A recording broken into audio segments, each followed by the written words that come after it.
കയറി. പരിസ്ഥ എന്നാന്ന് നിർത്തില്ല. അവിടെ നിന്നൊരു കോഫിയും പപ്സും കഴിച്ചു. പിന്നെ ഈ പെണ്ണുമ്പിളെ ഫോട്ടോ എടുക്കാമെന്ന് പറഞ്ഞ് അവിടെ നിർത്തിയിട്ട് പിന്നെ ഞാൻ വീഡിയോ എടുത്തു, അവളെ പറ്റിച്ചു. അത് കഴിഞ്ഞിട്ട് അവിടെ നിന്ന് നല്ലൊരു വ്യൂ ആയിരുന്നു. പിന്നെ ഞങ്ങൾ വേറൊരു റെസ്റ്റോറൻറ്റിലോട്ട് പോയി.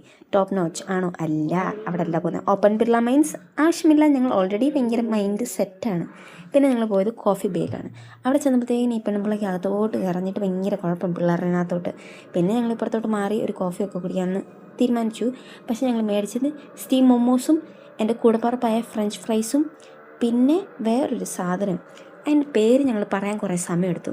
പിന്നെ ഇപ്പോൾ കണ്ടുകൊണ്ടിരിക്കുന്ന ഈ ഫ്രഞ്ച് ഫ്രൈസിനോടുള്ള എൻ്റെ അമിതമായ സ്നേഹവും പ്രണയവുമാണ്. എന്തിനാണെന്നറിയത്തില്ല. വീട്ടിൽ ആലു ഉണ്ടാക്കിയാൽ പോലും എനിക്കിത്ര സ്നേഹമില്ല. അതുപോലത്തെ സ്നേഹമാണ് എനിക്ക് ഫ്രഞ്ച് ഫ്രൈസിനോട്. എന്താണെന്ന് എനിക്കറിയത്തില്ല.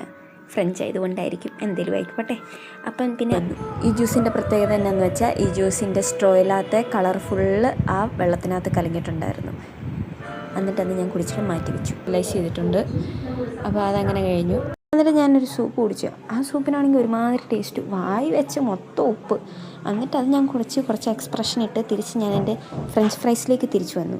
അത് കഴിഞ്ഞിട്ട് ഇതാണ് പേരറിയത്തില്ല, എന്തോ ഒരു സപ്പാട്ടി എന്താ അങ്ങനെ കണ്ട എന്തോ ഒരു സാധനം. പിന്നെ ഒരു പാർസൽ മേടിച്ചു. പിന്നെ ഞങ്ങൾ കുറച്ച് നേരം പിച്ചിങ് കാണിച്ചു. അപ്പോൾ ഇന്നത്രയുള്ളൂ. Tata bye bye. Follow for more.